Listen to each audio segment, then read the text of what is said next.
ده يا جماعة إن شاء الله هنعمل خلطة تأكيل أو خلطة للحمام مع الكلفة في ظل ارتفاع أسعار كلفة الحمام، وإن شاء الله هتوفر معانا كتير، بس لازم نكون عاملينها بحرص عشان ما تضرش الحمام.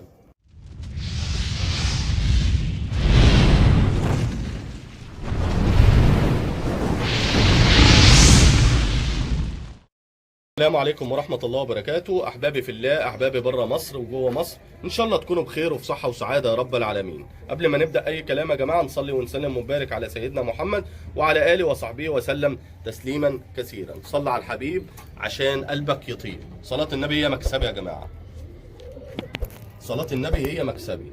طبعا النهارده معانا فيديو فوائد وأضرار العيش أو الخبز للحمام، وطريقة الاستخدام الصحيحة للحمام اللي هو يعني ايه حساس. ده مش طيور يا جماعة، ده ايه مش طيور، ده حمام. يعني ايه حمام؟ يعني جهاز المناعة بتاعه ضعيف، ما يقدرش يستحمل الحاجات اللي احنا ممكن نديها للحمام، عفوا للطيور.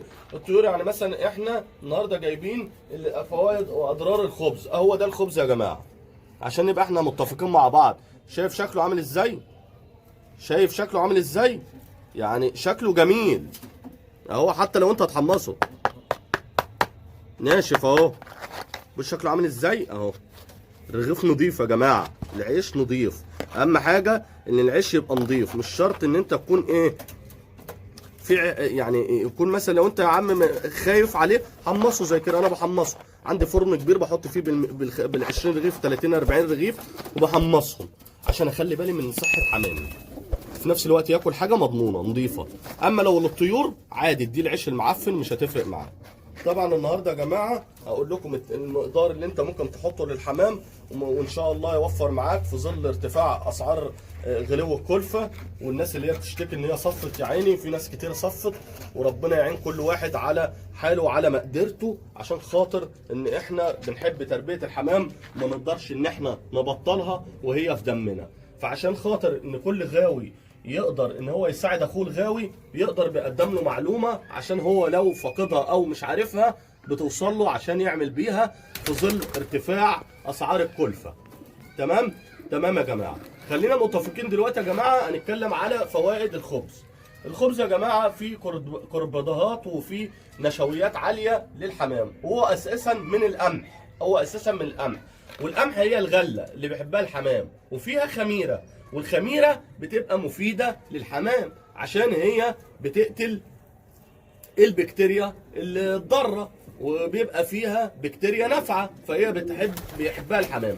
تاني حاجه الكربوهيدرات او النشويات العاليه او الحاجات اللي هي اللي بتزود الدهون او الكلام ده، هو فوائده حلوه جدا. لو انت اديت منه نسب على الكلفه هيساعد معاك برضو. لو اديت منه التلت والتلتين كلفه هيساعد معاك ومش هيقدم معاك لاي حاجه، وان شاء الله الحمام بتاعك هيبيض وهيبقى 100 فل و19 عند الحمام. كل الله اكبر محصل. بسم الله ما شاء الله. صلي على صلي ومفيش اي حاجه، واستخدم العيش. بص اي حد يقول لك العيش ضار يبقى انسان كذاب. ضار في حاجات انا هقولها لك دلوقتي، ومش ضار في حاجات انا هقولها لك برده دلوقتي. والحمام اللهم صل على النبي عندي بايض و100 فل و19 وكله مستوى بيض ورا بعض.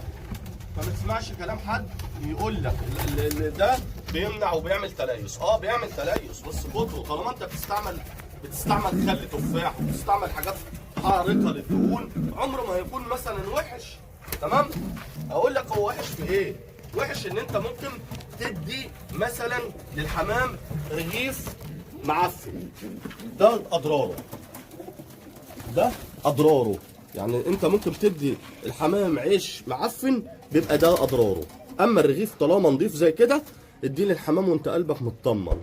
ده منه من الغله، ده قمح.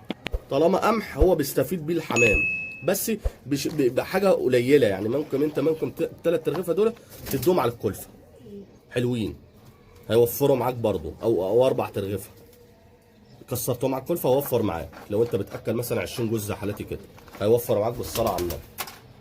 تمام. اما لو انت مثلا اديت الحمام عيش معفن او فيه بكتيريا طبعا هتضره. هتضره وهتزود عنده البكتيريا الضاره في الامعاء، وهتضره وهتجيب له سالمونيلا وهتموته موت مفاجئ وهتجيب له اسهالات وهتدمره.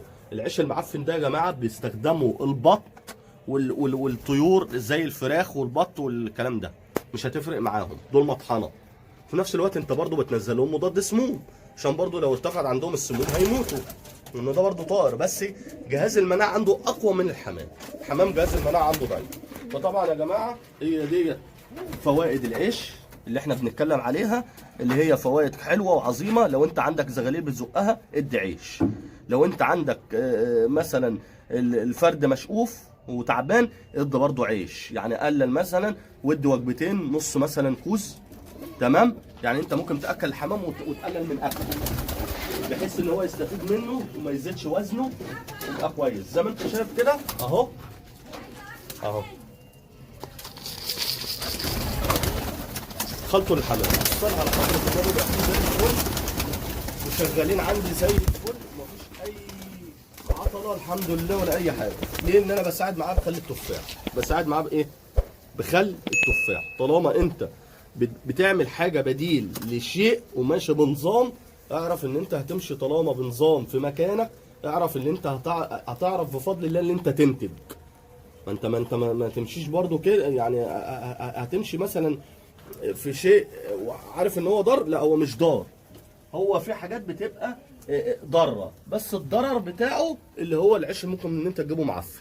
طول ما انت ده نضيف خلاص اتوكل على الله واكل، ما تخافش في ظل ارتفاع اسعار ارتفاع الكلفه ده حرام. وطبعا في ناس صفت كتير وانا زعلان على ناس كتير صفت، يعني اصحابي برضو في تربيه الحمام وربنا يعينهم على حالهم، وفي ناس برضو مستمره.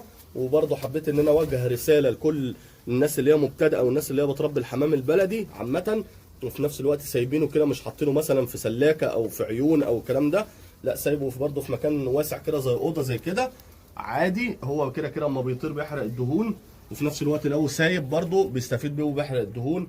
اما اللي هو بيبقى في العيون والسلكات يحاول اللي هو يدي حاجات بسيطه عشان خاطر ان ده ما بيتحركش وبيبقى في مكانه. تمام يا جماعه؟ وزي ما انا قلت لك اضراره ان انت لازم تبعد اي عيش معفن فيه بكتيريا او عفن للحمام، عشان ده هو ده اللي بيضر الحمام. اما مفيش عيش بيضر الحمام الا غير البكتيريا اللي هي الخضراء اللي هي الايه، البكتيريا الضاره. اما العيش هو مفيد للحمام، وهو اصلا من غذاء الغله او القمح اللي احنا بنقول عليه قمح، اللي هي الغله اللي هي بتاعه الحمام اللي احنا برضه بناكلها للحمام. هتيجي تلف هتلاقي فيه فوائد عظيمه، هي الخميره واللي هو بيبقى من الغله بتاعه القمح. غير كده مش هقدر اقول لك، يعني انت برضو بالعقل هتفهمها وتعرف ان انا كلامي صحيح وعلى تجربه ومفيش اي حاجه. وانا باكل العيش ده من زمان للحمام، وانا من منذ الصغر في سنه، وانا في سنه 98 او 99 وانا بربي حمام لغايه انا عمري 42 سنه لغايه وقتنا الحالي بفضل الله تعالى عليا. يعني انا الحمد لله اي كلمه بقولها على القناه بقولها بمصداقيه عشان خاطر ان انا بعامل الحاجه ديت لوجه الله تعالى بما يرضي الله. وطبعا يا ريت ما تنسوناش باللايك وتفعيل زر الجرس حتى يصلكم كل ما هو جديد، واسال الله التوفيق لي ولكم، والسلام عليكم ورحمه الله وبركاته.